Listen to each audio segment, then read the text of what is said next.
Mesdames et messieurs les professeurs, mesdames et messieurs, chers amis de notre centre, je vous souhaite la bienvenue au centre parisien de l'Académie polonaise des sciences pour cet après-midi que nous trouvons, j'espère tous, extraordinaire, c'est-à-dire une après-midi consacrée à un personnage, une allure extraordinaire, professeur Piotr Słonimski, dont le titre de notre rencontre dit tout, c'est-à-dire une vie d'audace et de passion.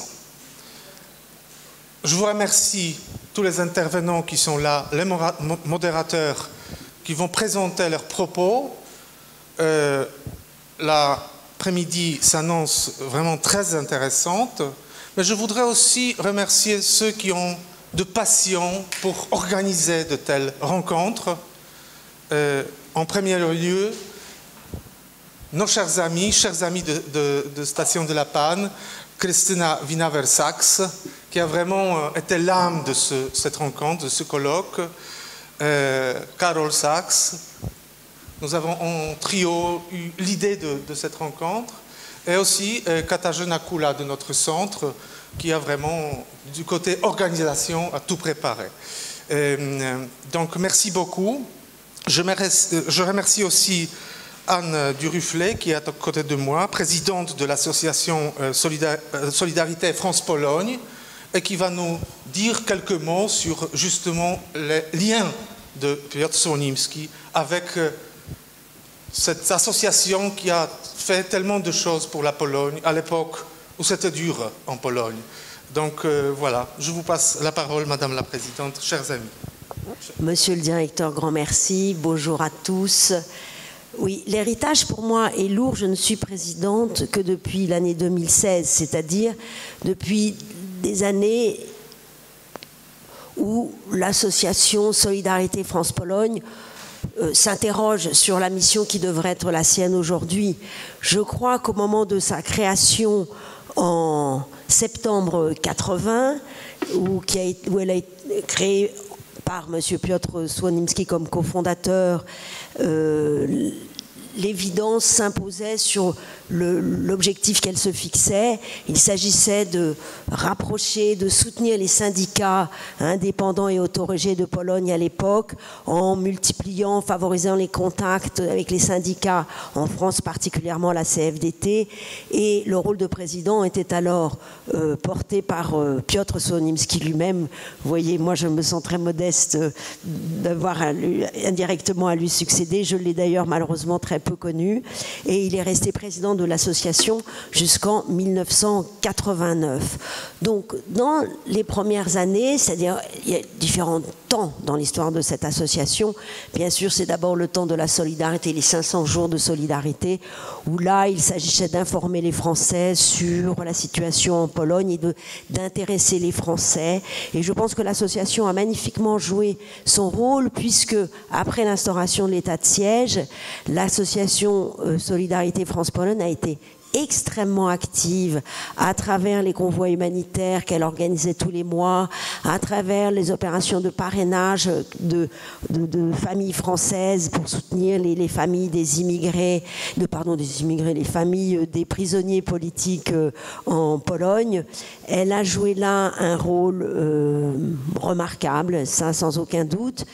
Et puis, après les élections libres de 89 ou semi-libres de 89, puis le changement au pouvoir, il est un temps où de nouveau l'association s'est un peu interrogée sur la mission qui devait être la sienne. Elle change de statut en 1992, et là, on s'oriente vers un soutien plus direct et ciblé à la société civile et au renouveau de la société civile en Pologne. Et elle a mené, là, les présidents ne sont plus les mêmes. Je rends hommage ici à M. Boult, présent parmi nous, qui a été président, puis à Karol, aussi président, qui a soutenu à travers de multiples initiatives. La plus emblématique, c'est peut-être la création du premier forum des initiatives, le FIP, le forum initiative pozarządowych, le forum initiative non gouvernementale. Le premier s'est tenu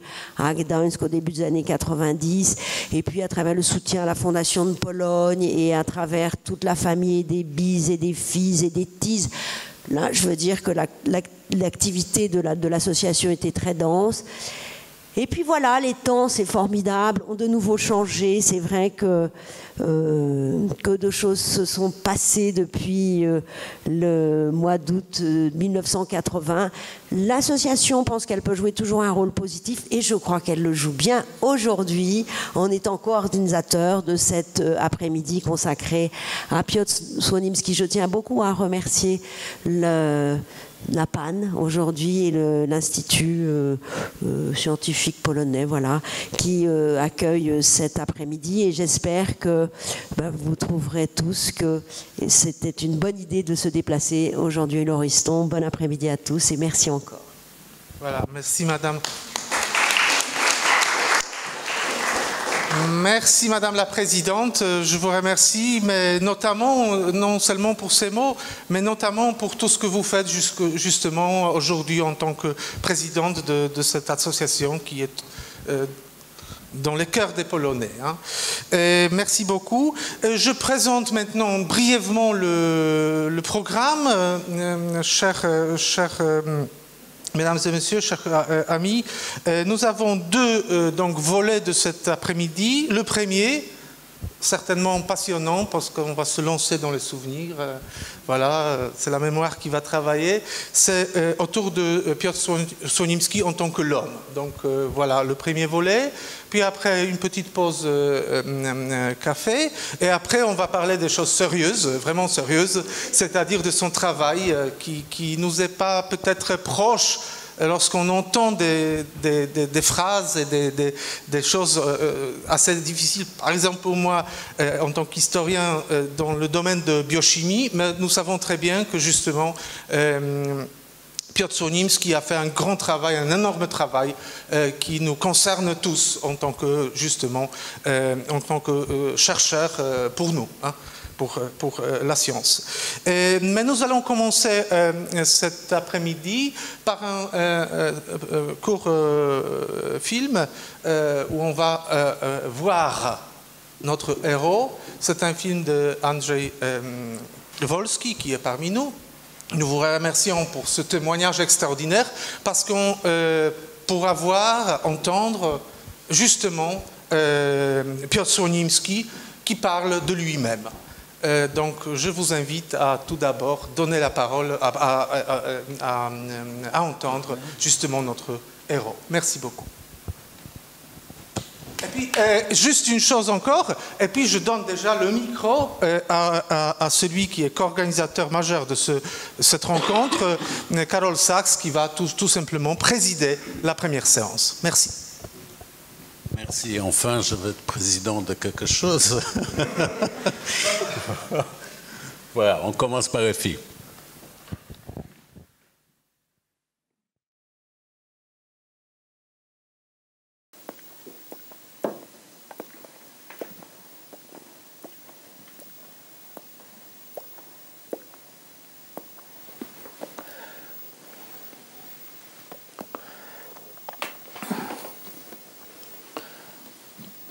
Mon père, Piotr Słonimski, était un biologiste, un maître des conférences à l'université de Varsovie, un chercheur, vraiment un très bon chercheur parce que encore maintenant on trouve des citations de ces découvertes qu'il a fait sur la formation du système sanguin, faite dans les années 1920-1930. Il venait d'une famille juive assimilée.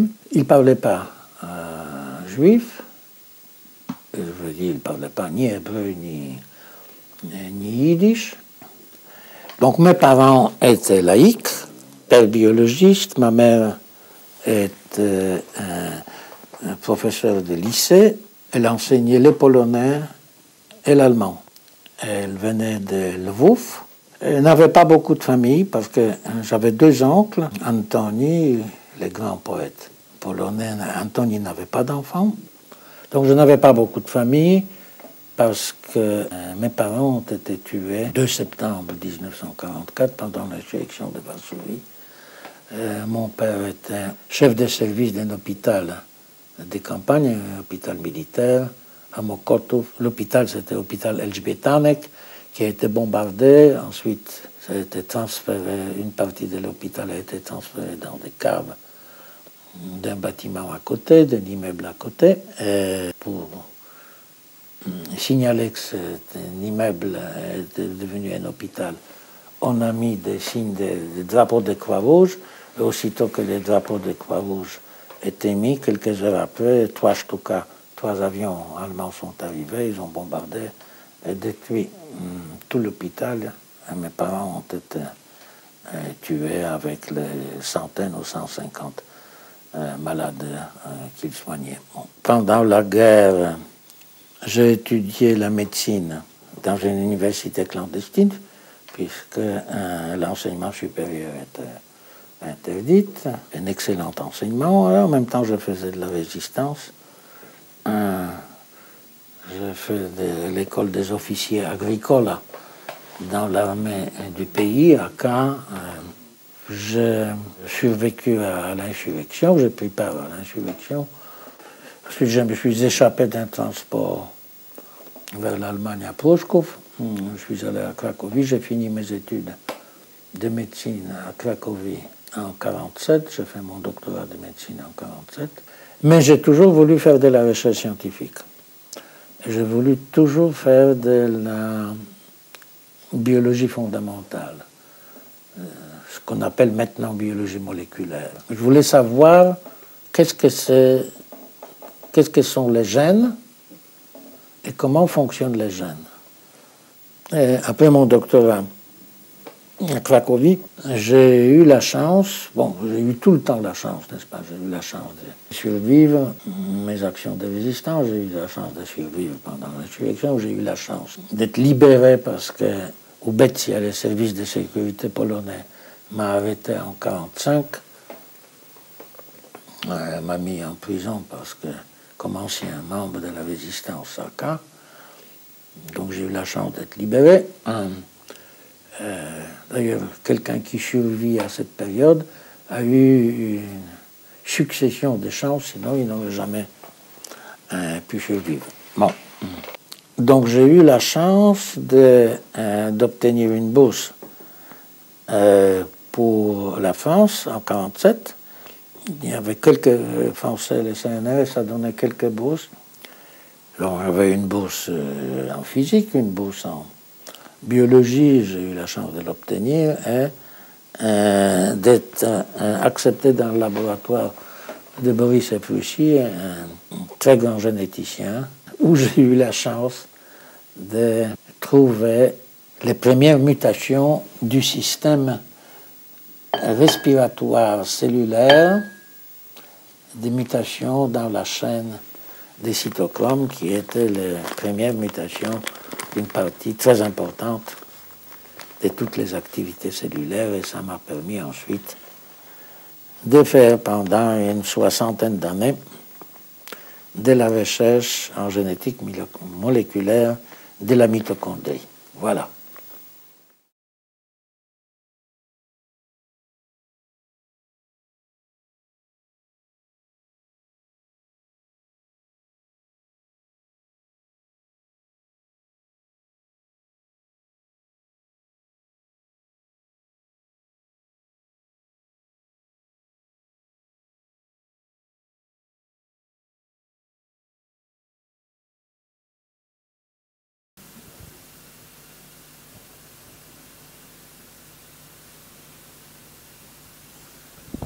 Merci. Merci, Andrzej.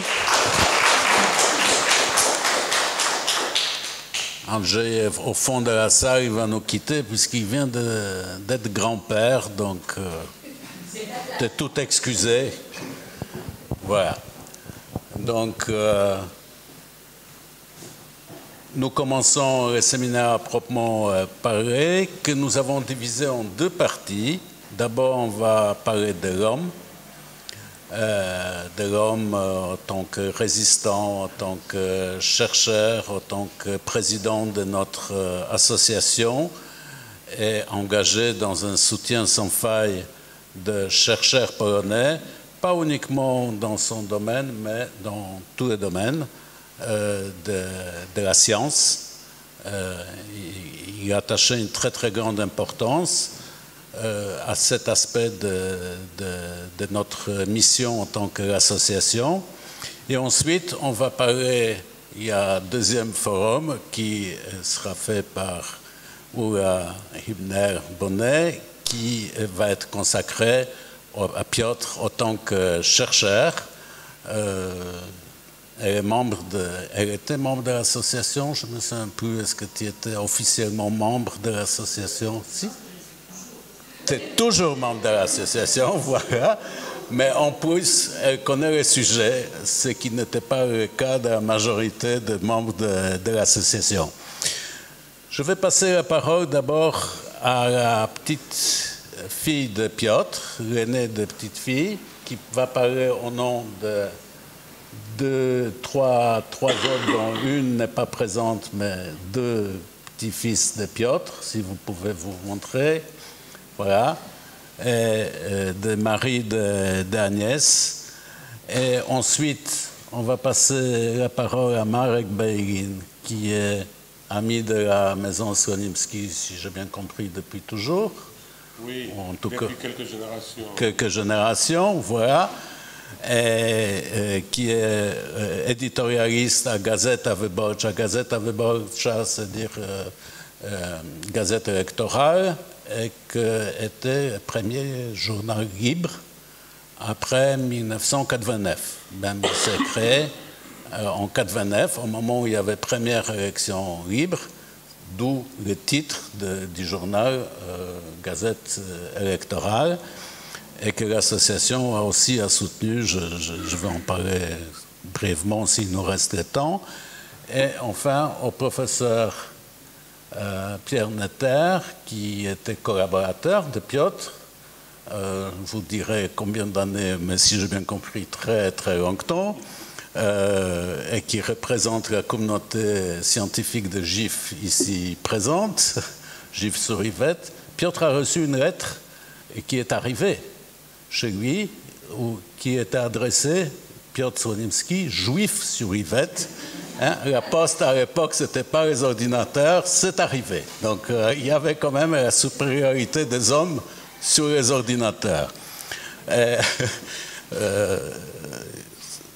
Je ne sais pas ce que c'est vrai, parce que Piotr racontait beaucoup d'histoires, mais l'histoire est belle. Voilà, et puis vous êtes libre, bien sûr, de prendre la parole à partir de la salle. Moi, je dirais encore deux mots. Pourquoi c'est moi qui anime? On était cofondateur de l'association Solidarité France-Pologne. En fait, l'idée de créer l'association au moment de la création de Solidarność, avant que Solidarność soit reconnu, c'est-à-dire tout de suite après les accords de Gdańsk, venait de Krystyna et de moi, parce que moi je me disais qu'il y a 50% de chances que la Pologne arrive à trouver un modus vivendi avec les autorités, comme elle a su trouver en 1956 avec la paysannerie libre et l'Église indépendante.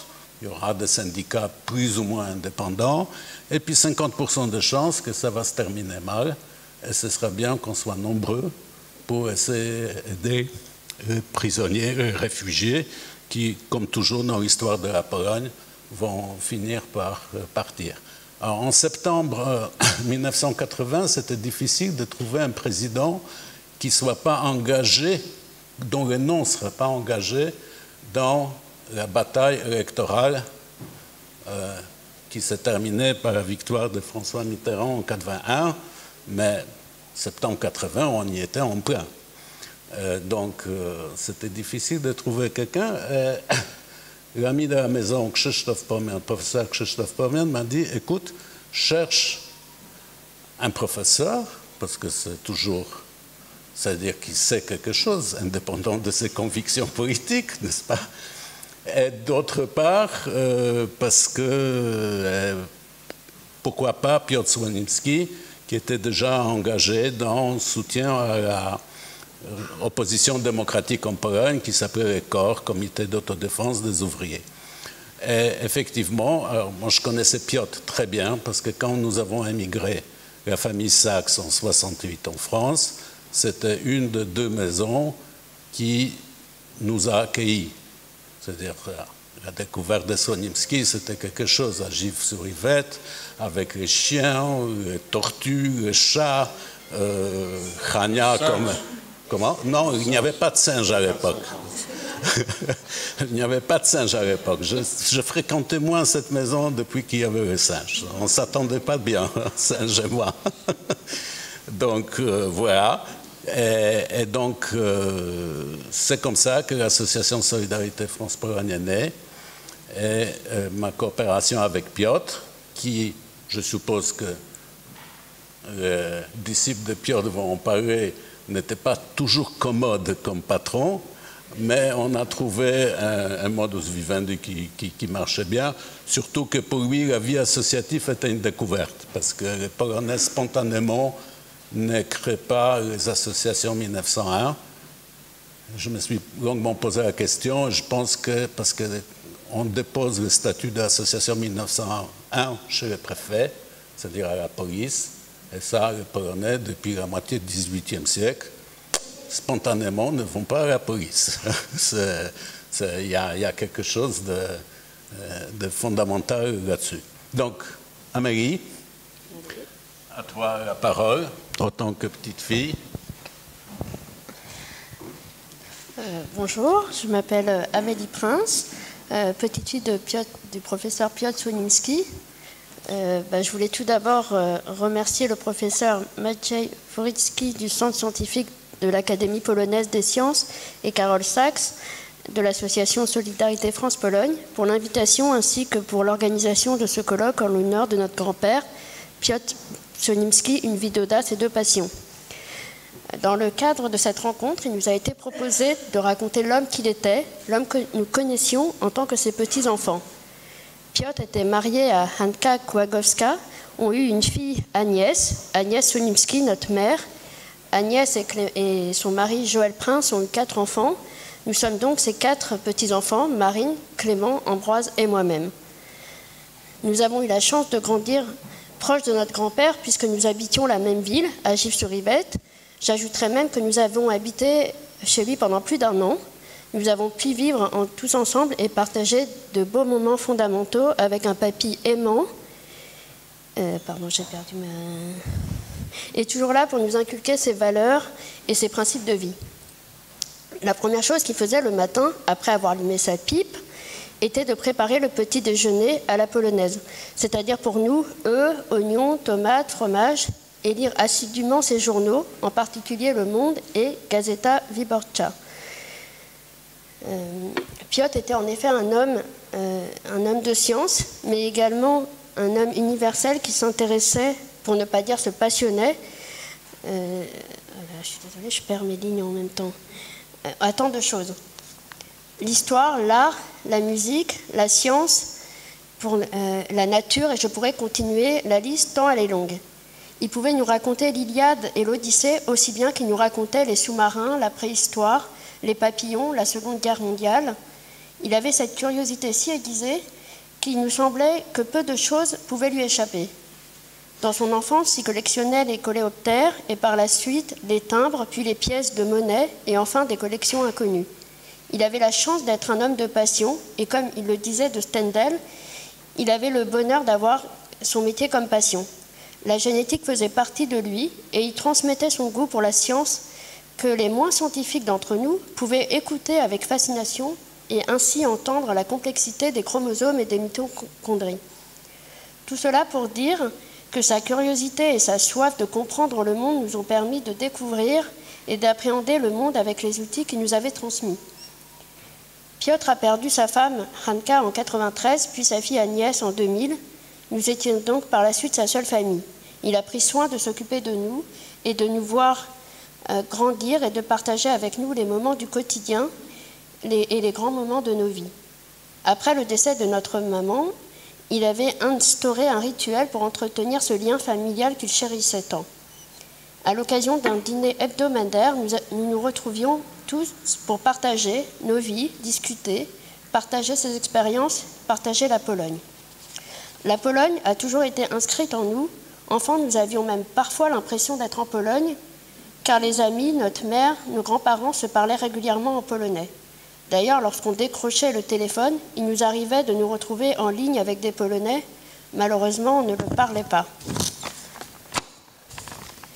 L'histoire de la famille Słonimski était également très présente avec l'oncle de Piotr, Antoni Słonimski, poète et auteur, son arrière-grand-père, James Zelig, scientifique, mathématicien, inventeur, les parents de Piotr et beaucoup d'autres artistes et scientifiques.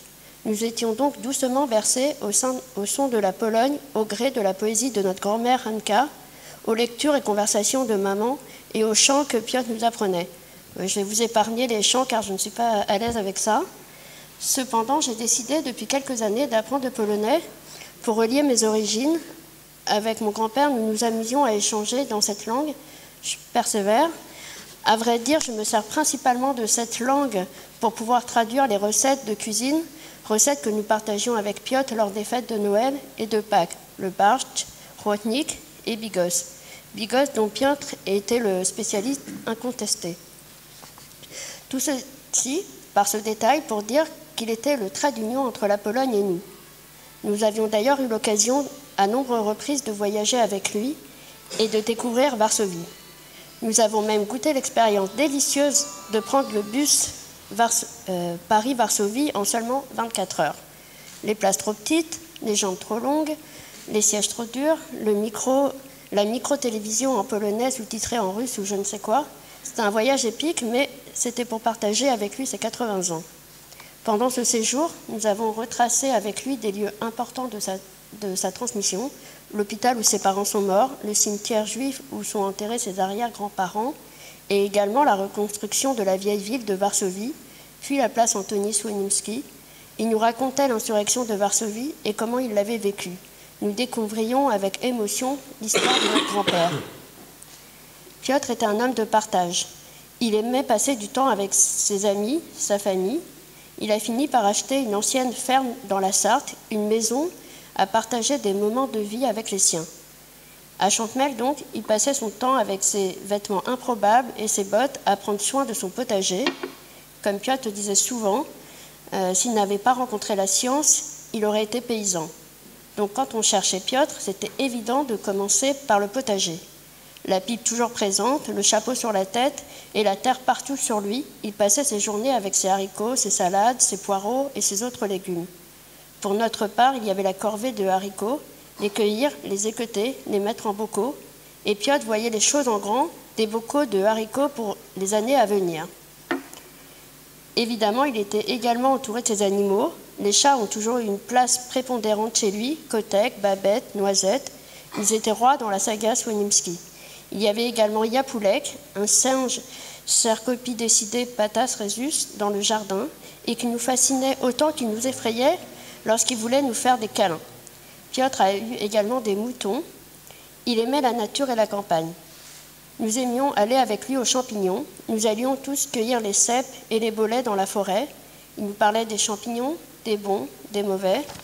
À travers ce petit portrait, je voulais surtout souligner le fait qu'en dehors de l'exceptionnel homme de science et d'engagement, sans jamais oublier la Pologne, la solidarité France-Pologne, Piotr était un grand-père exceptionnel qui s'engageait pour nous voir grandir. C'est bientôt fini. Pour nous, le professeur Piotr Słonimski, c'était avant tout papy. Il reste papy au jour le jour. Aujourd'hui, assister à ce rendez-vous est vraiment un plaisir et nous vous remercions, toute la famille, vous les généticiens de cette rencontre. Merci.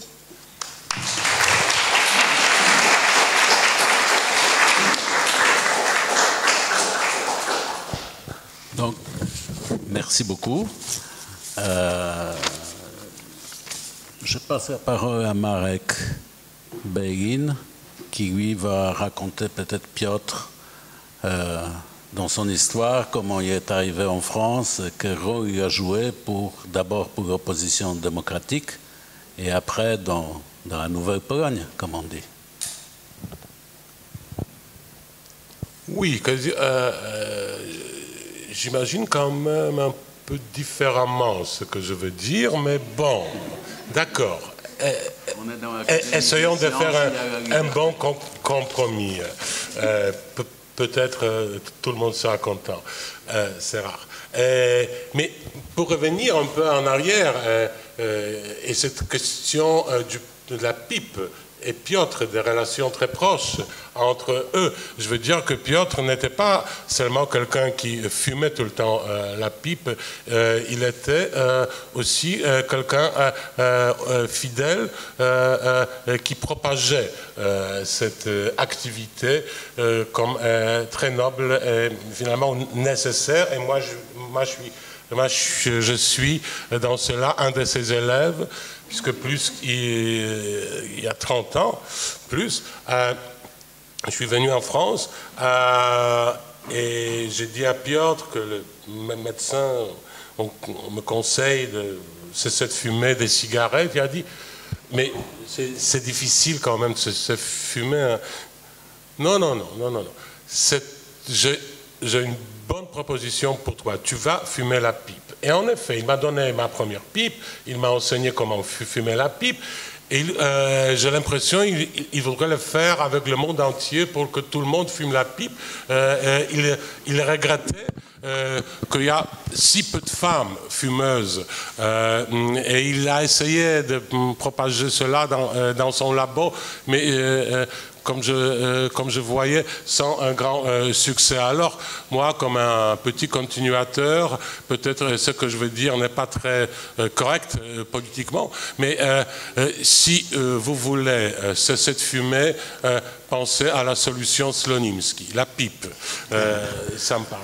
Mais je peux te dire juste que l'association Solidarité France-Pologne a offert, Piotr a offert, et moi à l'époque aussi je fumais la pipe, donc on a eu la photo, tous les trois fumons la pipe à Lech Wałęsa, Lech Wałęsa.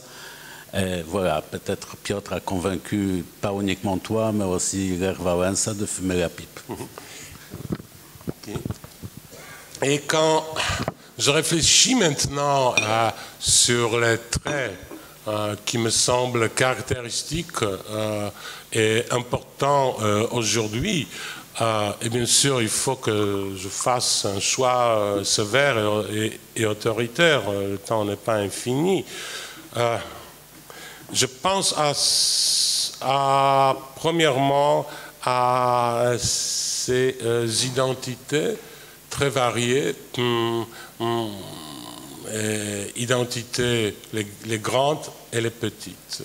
Bien sûr, il se sentait un Polonais d'origine juive, et son côté juif était important pour lui, mais en même temps, ce qui était extrêmement important pour lui, c'est son côté polonais, non seulement par assimilation, mais par sa mère, qui était une Polonaise venant d'une famille très pauvre et qui, avant la guerre, a réussi à obtenir les bourses et à faire les études à Vienne et à obtenir les doctorats. Et il en était très fier. Justement, il était fier comme un bon socialiste ou comme un bon sociodémocrate, est fier de cet effort réussi d'échanger sa vie et changer les barrières de classe, je dirais.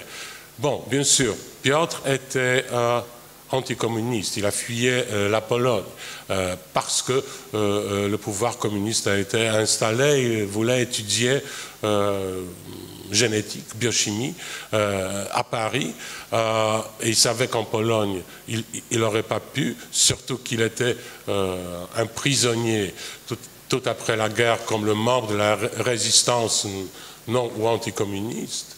Mais en étant communiste, aux prisons, il a eu une autre expérience très brutale, c'est-à-dire ses coprisonniers qui étaient les membres de la résistance nationaliste, l'ont torturé comme juif en le noyant dans les toilettes, par exemple. Donc c'est quelques semaines qu'il a passé.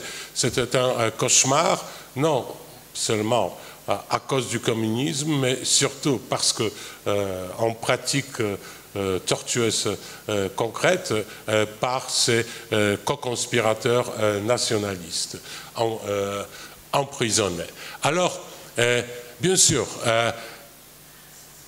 il se sentait anticommuniste, antinationaliste, polonais d'origine juive, français d'origine polonaise, mais surtout, je pense, il se sentait, il était quelqu'un un grand essayiste de cultura de Giedroyć, M. Mieroszewski, décrivait comme une formation des cosmopolaques, c'est-à-dire des cosmopolites polonais, cosmopolonais. Cela veut dire quelqu'un qui n'est pas limité par son patriotisme et ni par son identité nationale, mais étant patriote, veut que ce patriotisme soit un parti des idées, des comportements, des aspirations et universels. C'est-à-dire un Polonais cosmopolite, cela veut dire universalisant son côté polonais. C'était ça, je pense, son trait caractéristique. D'ailleurs, Piotr n'était pas croyant, et je ne parle pas seulement de la religion, je parle aussi des idéologies. Comme un bon positiviste, un chercheur qui vérifie les faits, il ne croyait pas aux grandes idéologies, ce qui était, je dirais, son avantage dans ses relations sociales, parce que il y a un paradoxe dans tout cela. En étant anticommuniste, et sa famille, Hanka, et ses amis venaient du communisme quand même. Quand il a connu Hanka, elle était jeune communiste près de l'ambassade polonaise à Paris. Et tout son entourage, qui est devenu un entourage social de Piotr, était comme ça. C'était une poète Julia Hartwig, une sculpteuse Alina Shapochnikow. Il y en a eu plusieurs. C'était une jeunesse communisante. Et Piotr s'en fichait qu'ils étaient communistes. Ce qui l'intéressait, c'est qu'ils étaient les gens intéressants, brillants, intelligents, c'est-à-dire et qui savaient faire la fête. Côté fête était un des traits, je pense, le plus important, et je dirais, oui, elle est plus caractéristique pour Piotr. Finalement, c'était un homme de fête. Bien sûr, sa fête la plus grande, c'était probablement la science et la recherche. Sa grande fête était la famille. Mais finalement, les fêtes étaient partout et dans leur maison. C'est d'ailleurs, je pense, c'est pourquoi ils ont s'est mis, une des raisons pour Hanka et Piotr se sont mis ensemble, parce que pour Hanka, c'est le côté fête, c'est le côté vivre, amour de vie, comme pour Piotr, un goût de vie, un bon goût de vie. C'était quelque chose d'extrêmement important. Finalement, toute cette, disons, zoologue à la maison, à partir des chiens, des chats, tortues, finissant à un singe, Yapulek, ben, le singe était présent non seulement parce que Piotr croyait que les singes, par gène, c'est nos cousins très proches, alors il faut les respecter. Donc. Mais aussi parce qu'il apportait un élément de la fête complètement incontrôlable, anarchiste. Puisque Piotr aussi, dans son âme, il était un peu anarchiste. Il adorait il adorait mai 68. Il racontait d'ailleurs qu'il se promenait à la tête d'une des manifestations avec d'autres profs. Et il y a eu leurs étudiants là-dessus, et c'était une promenade magnifique, sous soleil.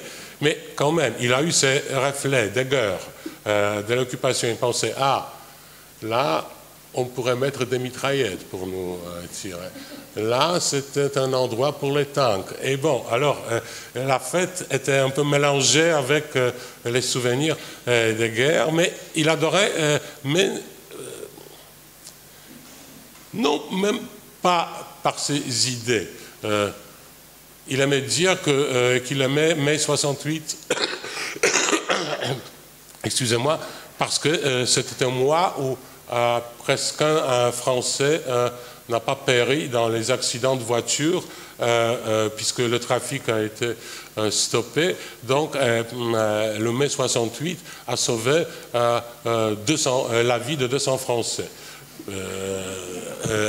À Paris. Il a certainement engendré la vie de beaucoup plus que 200 Français. Oui. Bon, mais voilà, c'était ce genre d'essai,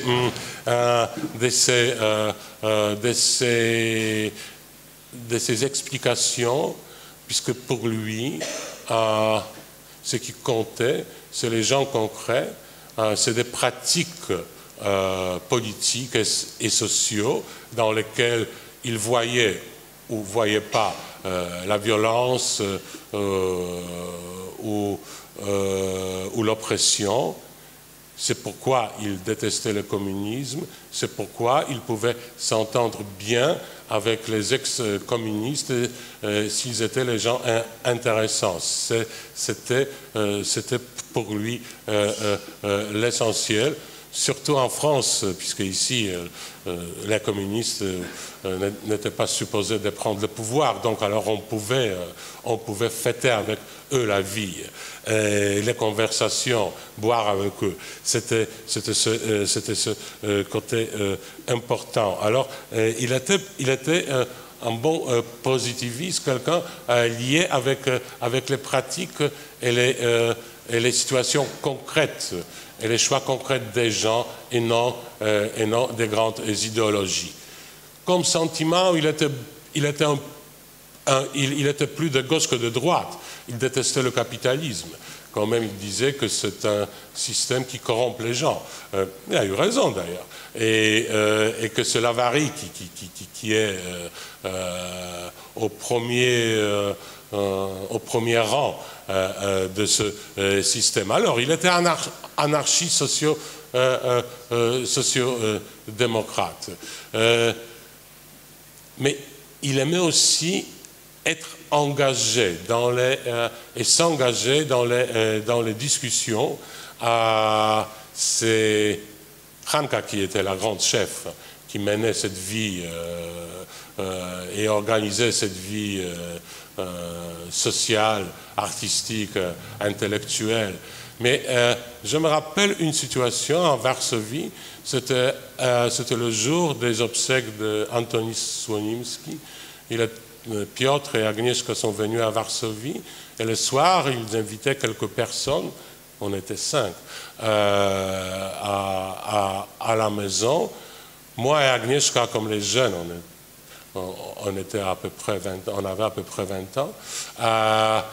Mais il y avait quelques gens plus vieux, entre autres Adam Michnik, Janek Strzelecki, un philosophe et sociologue polonais, Janka Zakrzewska. Ils étaient tous à l'opposition, mais ils s'engueulaient à mort.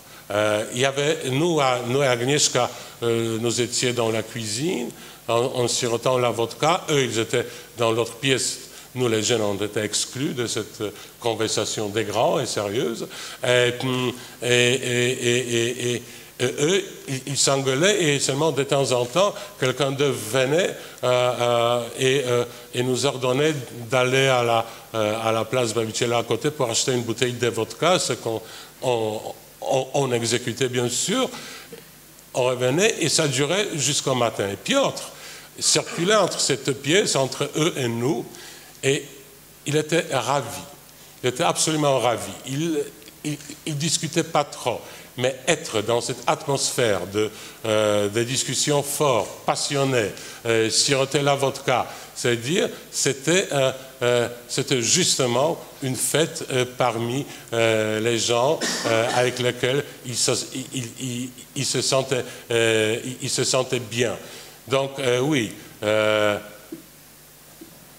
fêtes, la science, la famille et les amis. Et c'était sa façon de prendre le goût de vie, qui n'a jamais oublié de profiter. Merci.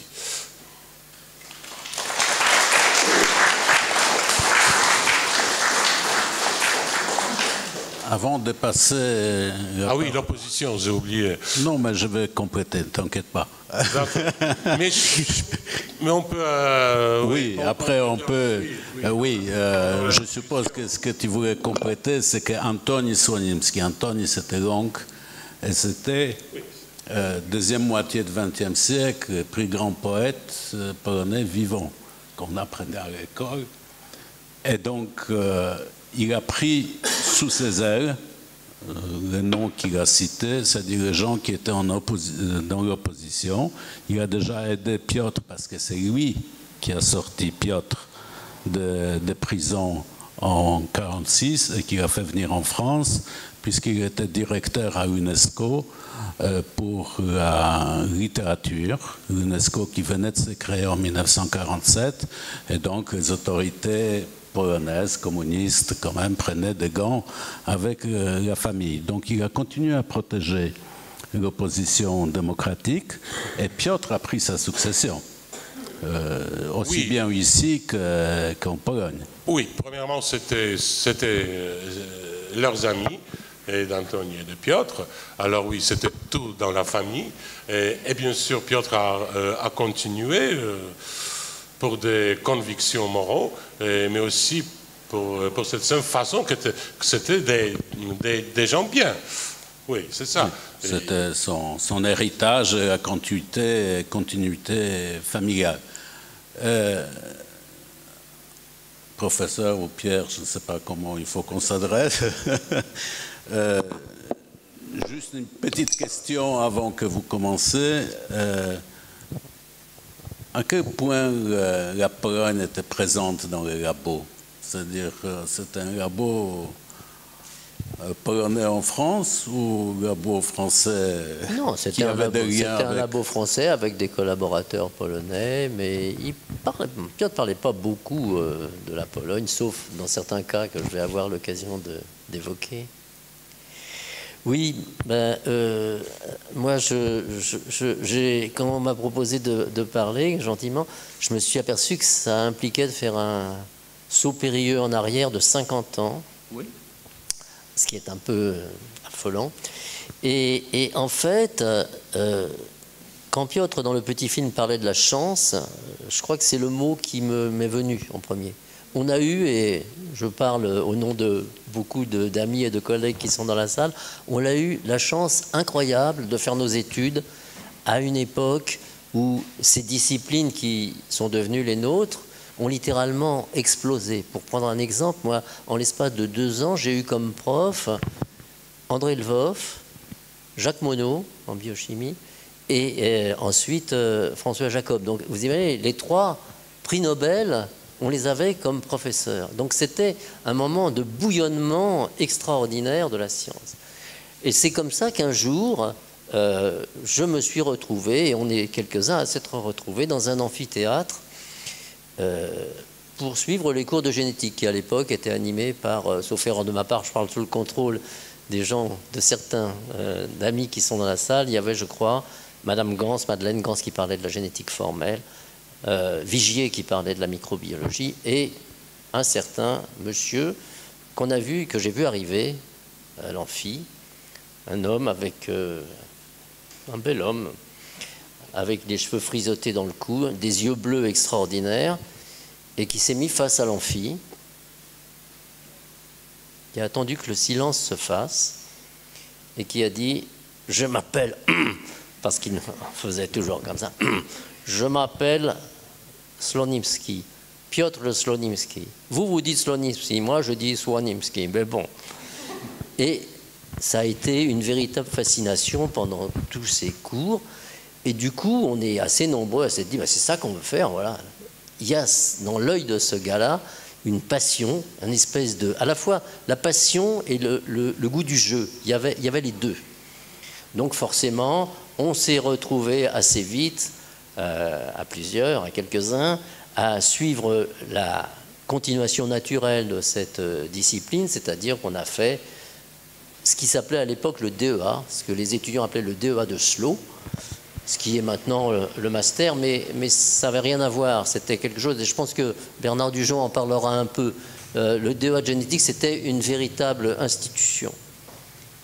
Bon, donc on était littéralement absorbé par cette ambiance, cette espèce de bouillonnement, sans compter qu'en plus il y avait à l'extérieur un certain bouillonnement, puisque c'était dans les années 67-68, c'est pas la peine de faire un dessin.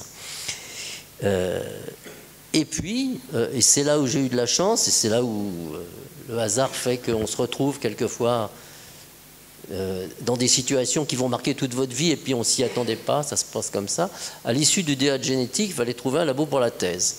Et il se trouve que je connaissais quelqu'un de façon totalement indépendante, qui était Etel Moustaki, qui travaillait à l'Institut Curie à Orsay, et qui m'avait dit, bon, si tu veux, ouais, pas de problème, tu peux faire la thèse chez moi. Donc je suis allé voir Etel, en discutant un petit peu de comment on allait faire, etc. Et puis dans la conversation, elle me dit, mais tu as eu des profs? Elle me dit, oui, bah oui. Je dis, oui, j'ai eu un gars qui était pas mal, hein, Slonimski, et puis d'ailleurs il m'a dit qu'il pouvait me prendre dans son labo. Elle m'a dit, ah mais alors, tu viens pas chez moi, tu vas chez lui.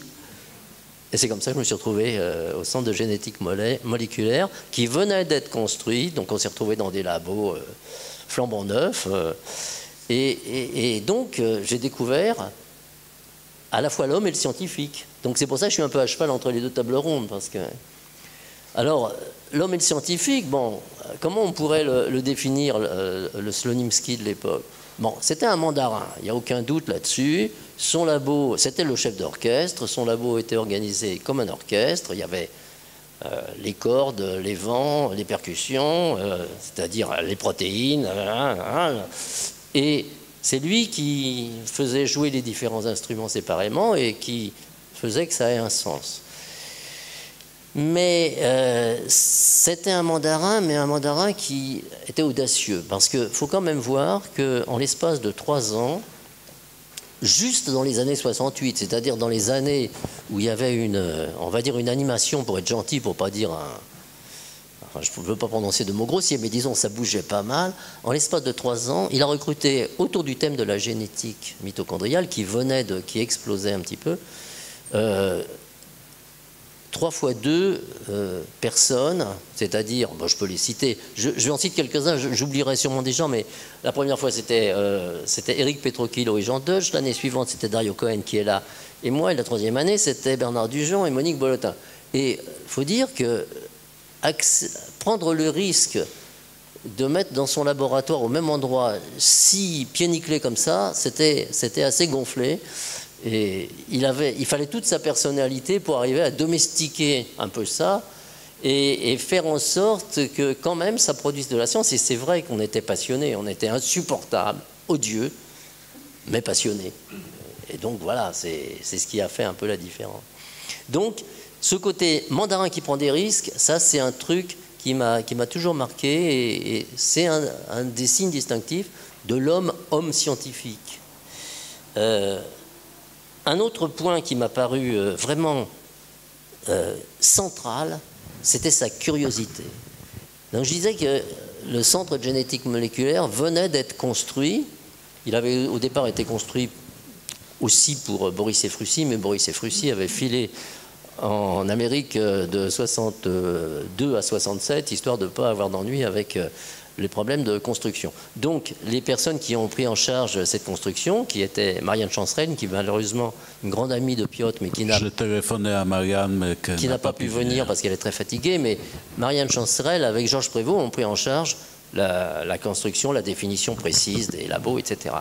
Et Piotr avait un grand bureau directorial, pas aussi grand qu'ici, mais un beau bureau directorial, avec une antichambre où il y avait les secrétaires, mais il avait beaucoup insisté pour qu'il y ait une petite porte derrière qui donne directement dans son labo. Ce qui fait que, en général, le matin, quand on était au labo, alors quand je dis le matin pour Piotr, c'était vers un peu plus tard que, c'était pas à 9h. Non, c'était 11h. Voilà, 11h, on voyait la porte du bureau de Piotr s'ouvrir, et on était là en train de lire nos boîtes de pétri, de lire les résultats, et son premier mot c'était « Quoi de neuf ?» Quoi de neuf? C'était la curiosité. La curiosité, l'excitation de voir les résultats tout chauds sortis des boîtes de pétri. Et ça, c'est un truc qui m'a vraiment semblé être un des points distinctifs. Il n'y avait rien qui pouvait être au-dessus des résultats. Et quand on est avec un grand scientifique, on n'apprend presque rien. On apprend juste l'essentiel. Et l'essentiel, c'était ça. C'était, on fait les résultats, on n'y touche pas. On les trie pas, on les modifie pas. Et si on ne comprend pas, c'est qu'on n'est pas assez intelligent, mais les résultats, c'est sacré. Et donc, tous les matins, c'était quoi de neuf, c'était extraordinaire, quoi. C'était vraiment un truc très rigolo. Alors, ça, c'était les aspects, disons, l'humain scientifique. Et puis, il se trouve que l'histoire a fait, mon histoire ou notre histoire à quelques-uns a fait que ça s'est un peu croisé avec l'homme politique, le Piotr politique. Alors pourquoi ça? C'est parce que quelques années plus tard, on était, disons dans les années 75 à 80, on était tout un groupe d'une trentaine de copains qui adorions faire de la politique, enfin, mais de la politique différemment de la politique des partis. Donc on se focalisait sur un certain nombre de trucs. Par exemple, on s'était beaucoup mobilisé au moment, c'était en 80 je crois, au moment de l'attentat de la rue Copernic. Bien entendu, on s'était mobilisé au moment de la campagne de Mitterrand, et puis ensuite la loi de suppression de la peine de mort, qui était un truc formidable. Et puis arrive décembre 81 en Pologne avec l'interdiction de Solidarność. Les mots polonais, je suis désolé, je les prononçais à la française. L'état de guerre. L'état de guerre, Jaruzelski et tout ça. Et donc, on s'est mobilisé en disant c'est pas possible, il faut qu'on fasse quelque chose. Alors, on avait abouti, après beaucoup, pas que de la vodka d'ailleurs, mais beaucoup de toutes sortes de liquides, on avait abouti à l'idée qu'il fallait faire quelque chose qui marque notre soutien à la Pologne, aux Polonais. Et non sans mal, ce qui nous avait semblé le plus jouable, parce qu'on avait des amis qui étaient des physiciens, etc., ce qui nous avait semblé le plus jouable, c'était de faire arriver en Pologne des ballons gonflés à l'hélium avec quelque chose dedans. Le problème, c'est que les aspects techniques, on avait pu les surmonter, on avait fait des essais balistiques, en quelque sorte. On savait d'où... Au début, on voulait le faire d'un bateau, mais il y a plusieurs personnes qui nous ont dit allez pas au large de la Pologne, en Baltique, parce que le bateau, il va être coulé. Donc on avait fini par se rabattre sur une île danoise, l'île de Bornholm, qui est au large des côtes. Et puis on avait des copains qui travaillaient à la météo nationale qui nous avaient dit ça va être jouable parce que il y a un vent dominant, un vent d'ouest, et donc ça devrait pouvoir se jouer. Bon, mais alors on avait un problème, c'est que on n'avait pas de Polonais sous la main. Solidarność, ils étaient bloqués en Pologne. Donc c'est là, je suis allé voir Piotr et je lui ai dit bon, on va pas parler science, j'aurais besoin d'un coup de main parce que, et je lui ai raconté l'histoire. Il a dit pas de problème, je vois Séverine Blumstein demain, vous venez. Et donc c'est comme ça qu'on a vu Séverine qui nous a complètement débloqué le truc. Et surtout, on avait le projet des ballons et Séverine Blumstein et tous les gens de Solidarność nous ont donné quelque chose à envoyer. Le quelque chose, c'est ça. Ça, on prendra copie parce que nous, on a tout perdu. Hein. Ah oui. Ouais. C'est une instruction. C'est ce petit Je peux? C'est une instruction. C'est le dernier, j'en avais des centaines. Comment? Oui, moi aussi, tout est perdu. C'est une instruction dans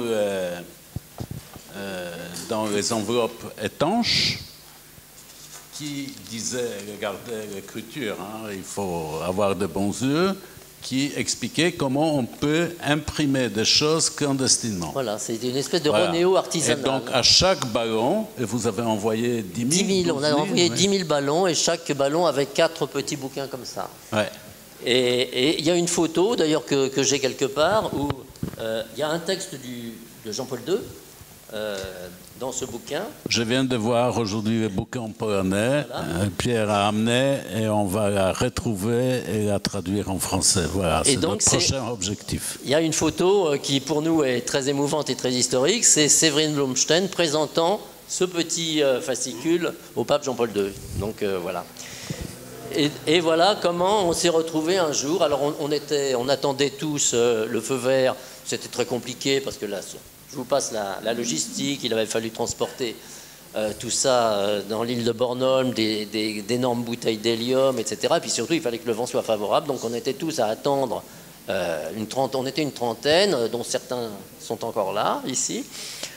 Et on attendait que le vent soit favorable. Les copains de la météo nous ont dit bon, bah ça y est, c'est parti. On avait négocié avec la police danoise qui n'interviendrait pas, qui nous foutrait la paix en gros pendant 24 heures. Donc pendant 24 heures, on a envoyé des ballons. Et chose extraordinaire, une partie significative est arrivée en Pologne. Ça a été un truc complètement fou, bien au-delà de nos espoirs. La police polonaise avait commencé par faire des écrans de fumée en espérant empêcher les ballons de passer, ce qui n'est pas très raisonnable.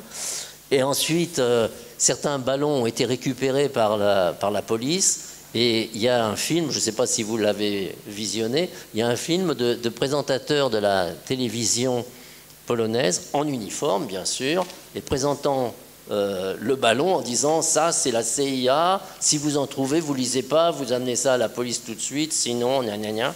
Voilà, et c'est comme ça que bon, du coup... Je viens de voir, parce qu'on célébrait maintenant en Pologne le 4 juin les 30 ans des élections libres qui ont fait basculer que Solidarność est arrivé au pouvoir et le Parti communiste est passé dans l'opposition.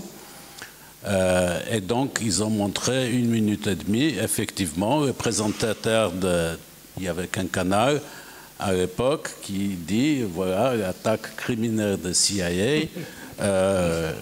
Alors, ce qui a fait... Moi, je peux raconter après, parce qu'on a commencé à aller en Pologne 9 ans après, en 89. Avant, on était interdit de visa. Et la première chose que les gens nous demandaient, c'est pourquoi on n'a pas envoyé... On recevait des lettres à Paris. Pourquoi on n'a pas envoyé des lettres en Silésie, des ballons en Silésie, à Poznań? À Poznań, encore récemment, quelqu'un m'en a parlé en disant qu'il n'y avait pas de raison d'envoyer sur Gdańsk et pas sur Poznań. On avait du mal à expliquer que c'est question de météo et que Poznań étant au centre de la Pologne, ça ne pouvait pas arriver. Et deuxième chose, c'est que déjà à l'époque, on savait que ce qui amusait le plus le public en Pologne, c'est que les pompiers et les policiers grimpaient sur les arbres pour décrocher ces ballons. Et ça, c'était des foules autour qui se barraient. Quand les gens cherchaient ces ballons. Mais c'est vrai que c'est... Enfin, on n'avait pas mesuré à quel point ça... Moi, c'est qu'après que j'ai mesuré à quel point ça avait été important pour les Polonais, parce que des années après, il y avait un collègue scientifique qui est venu, c'est Zbigniew Kotilak, et quand il m'a raconté l'impression qu'ils avaient ressentie de recevoir ça, il avait des larmes dans les yeux. C'était vraiment... important, quoi. Donc on n'avait pas raté notre coup. Tout à fait. Je crois que vous êtes plusieurs dans la salle qui ont participé à cette opération, donc bravo. Et je dois dire que de mon expérience de un peu plus de 40 ans de l'action humanitaire, pas uniquement avec la Pologne, parce qu'au titre de la banque dans laquelle je travaillais, Crédit Coopératif, on était le financeur de ce type d'association, je dois dire que c'était l'opération certainement la plus originale et la plus spectaculaire. Alors je peux vous dire que quand je me souviens en février, je vois Piotr, il faisait très noir à Paris et très froid. Et il me parle de cette opération, mais pas avec qui. Il m'a dit c'est des scientifiques, ils savent ce qu'ils font. Et il m'a présenté la facture qui était très élevée. Pas tant que ça. Aussi. Aussi. Mais à l'époque, on nageait dans l'argent. Parce que sans faire la collecte d'argent, on a reçu plus que 500 000 francs, ce qui était astronomique à l'époque, rien qu'en décembre 81. C'était des dons spontanés d'énormément de gens. Donc, ce n'était pas le problème. Et il m'a dit, je viens de terminer cette réunion, et tu sais, le problème, qu'il faudra d'ici 6 mois, des dingues comme ça, tous les 2 ou 3 mois, pour maintenir la mobilisation de l'opinion publique. Voilà, c'était ça, sa question. Donc moi, je ne connaissais pas les détails. J'ai appris ça parce que notre ami fondateur de l'association, cofondateur de l'association Solidarité France-Pologne, qui était conseiller à l'Élysée avec François Mitterrand, futur secrétaire général de l'Élysée, nous a appelé en disant, m'a appelé en disant, est-ce que tu es au courant de ça? Je dis vaguement.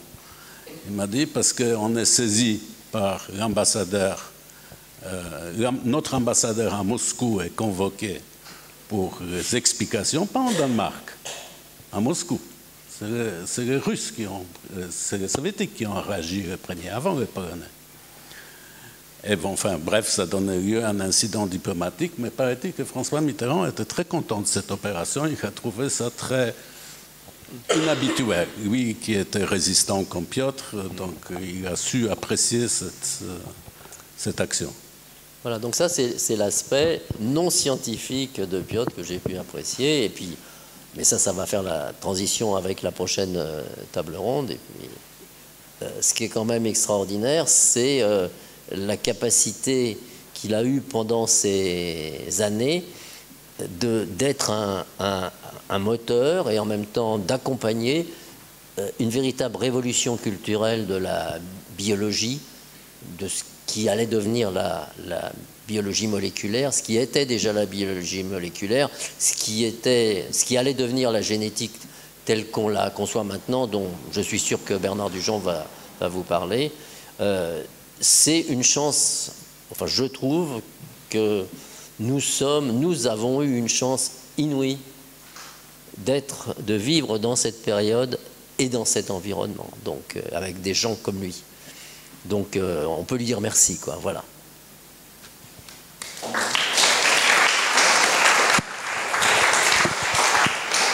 Est-ce qu'il y a des gens dans la salle qui veulent prendre la parole? Et avant que quelqu'un se présente, j'ajouterai pour ma part, je pense que on a discuté au téléphone, je pense que c'est le passé des résistants de Piotr, qui était quand même très, très particulier, parce qu'il était dans la résistance scout, Charagui. Ensuite, il était à Mokotów où ses parents sont morts. Il était dans Kediv. Kediv, c'était les troupes de choc. Les troupes de choc de l'armée du pays. Il a pris des risques, il a frôlé la mort presque quotidiennement. Et c'est ça qui lui donnait ce goût du risque, comme aussi, ensuite, toute la vie, il a fait front à des choses très dures. Très dur. Et je crois qu'il en est sorti chaque fois parce que Rania, pour mettre au monde Agnès, est allé en Pologne. Ils s'étaient séparés 7 ans, je crois. 7 ans, ils n'ont pas... 8 ans. 4 ans. Bon. 4 ans où il n'a pas pu voir sa fille, ni sa femme, et ainsi de suite. Je veux dire, il y avait le décès de l'une, de l'autre. Il était imperturbable. Pas atteint, bien sûr qu'il était chaque fois très... Ça l'a touché vraiment en profondeur lui-même, mais il avait cette culture qu'il prend des risques. S'il a survécu, on a enlevé ça du film et qui a eu la chance. En même temps, c'était aussi une distance permanente par rapport à soi-même. Ça veut dire, il disait que puisqu'il a survécu la guerre, alors toutes ses aventures sont extrêmement banales. Par différence avec ceux qui n'ont pas survécu. Oui, donc, oui, il n'aimait pas se vanter de son passé. Il l'a raconté un peu d'une façon un peu grotesque, en mettant à l'avant ce qui était plutôt amusant que ce qui était morose. Et bien sûr, il prenait beaucoup de risques, puisque aussi en étant juif, blond, mais juif, il ne se cachait pas, il fonctionnait normalement à Varsovie. Ni lui ni ses parents ne sont pas allés au ghetto. Il faisait part des groupes spéciaux de la résistance, c'est-à-dire qui liquidaient les Allemands et les confidents polonais. Et en même temps, ce qu'il aimait raconter aussi, que à côté de ses engagements militaires, il y a eu tout un côté de la vie, parce qu'ils s'occupaient aussi, eux et son groupe de résistants, ils s'occupaient aussi d'un commerce illégal avec les Allemands. Et donc, il y a eu des moments où ils étaient très riches. Alors, ils louaient les bateaux pour faire les grandes festivités sur la Vistule. Bon, alors, il y avait en lui toujours cette mélange de quelqu'un, comme tu dis, juste, qui est très dur et qui sait qu'il faut être dur, lié avec ce côté comment dire, festif. Quelqu'un qui s'intéresse à la vie et qui sait profiter de la vie. Et profiter de la vie, cela veut dire aussi engager les autres à le faire. Voilà. Est-ce qu'il y a des questions? Non? Personne n'ose prendre la parole devant tant. Bon, bah écoutez. Juste pour rebondir sur cette histoire de la vie, j'ai retrouvé, alors je ne sais pas comment je l'ai obtenu, mais c'est une lettre que Boris Ephrussi avait écrite en août 1947, c'est-à-dire juste quand Piotr est arrivé en France. Et il s'agit de... Ephrussi relate une visite ou une école d'été qu'il avait fait à Roscoff, sur l'œuf d'oursin, je crois. Et la lettre se termine comme ça, et je trouve que c'est très émouvant. Voilà ce que dit Ephrussi. Le laboratoire est plein de travailleurs et d'étudiants, et tous semblent très sympathiques, quoique je ne les connaisse qu'à peine. Hier soir, il y avait un grand bal organisé par les étudiants. Ça a commencé par un sketch très amusant dans lequel figurait Tessier. Tessier, c'était le patron de Roscoff et ses collaborateurs. Puis ils ont dansé jusqu'au matin. Mon Slonimski, entre guillemets, Slonimski avec un Y entre parenthèses, Mon Slonimski, qui est un gars très bien vraiment et très sympathique, a à cette occasion fait la connaissance des jeunes, a dansé toute la nuit et s'est couché à 8h30 ce matin. Je suis content pour lui. Il a l'air de se plaire ici, de se détendre aussi et d'être un peu plus gai et heureux. Ça donne une image d'Ephrussi qui n'est pas l'image glaciale qu'on a habituellement. C'est très intéressant, je trouve. Oui.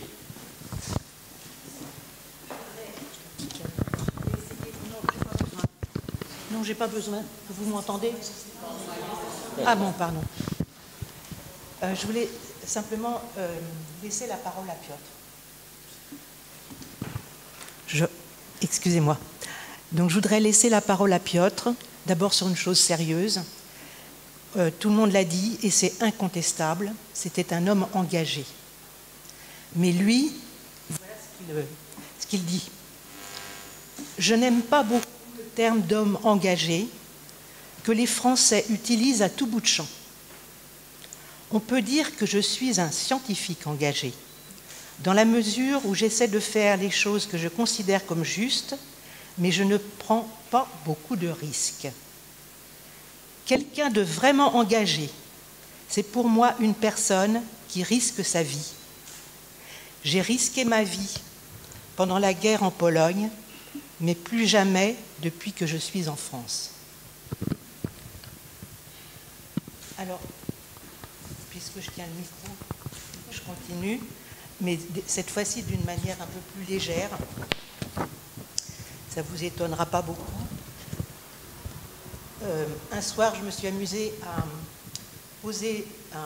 interroger Piotr en utilisant le questionnaire de Bernard Pivot, le questionnaire de Bouillon de culture.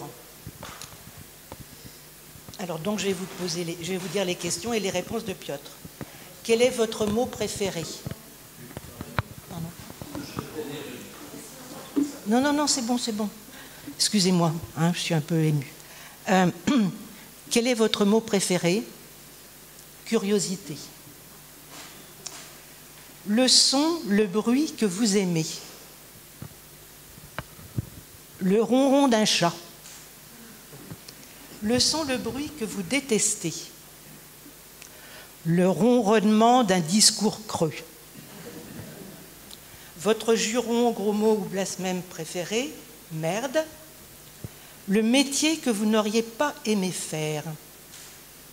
Homme politique. La plante, l'arbre ou l'animal dans lequel vous aimeriez être réincarné. Un dauphin. Votre drogue favorite? Le tabac. Voilà. Je crois que c'est tout ce que je voulais dire. Oui, simplement si à propos de la pipe. À propos de la pipe, il m'a convaincu de fumer la pipe quand il s'est aperçu que je dépassais un paquet de cigarettes par jour. Et il m'a convaincu, bon, j'ai fumé la pipe pendant plus de 20 ans, il m'a convaincu avec l'argument suivant. Avec les cigarettes, tu vas droit à un cancer des poumons. Avec la pipe, tu n'auras pas de cancer des poumons. Tu pourrais éventuellement avoir un cancer de la langue, mais ne t'inquiète pas, il n'y a pas de métastase. Merci beaucoup.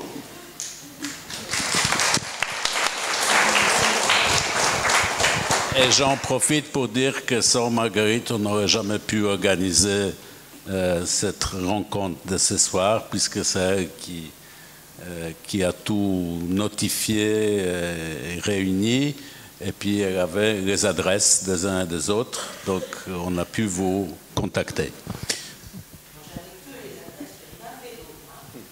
C'est déjà beaucoup. C'est déjà beaucoup. Est-ce qu'il y a d'autres questions ou on fait une petite pause café? Qui? Non, il est parti.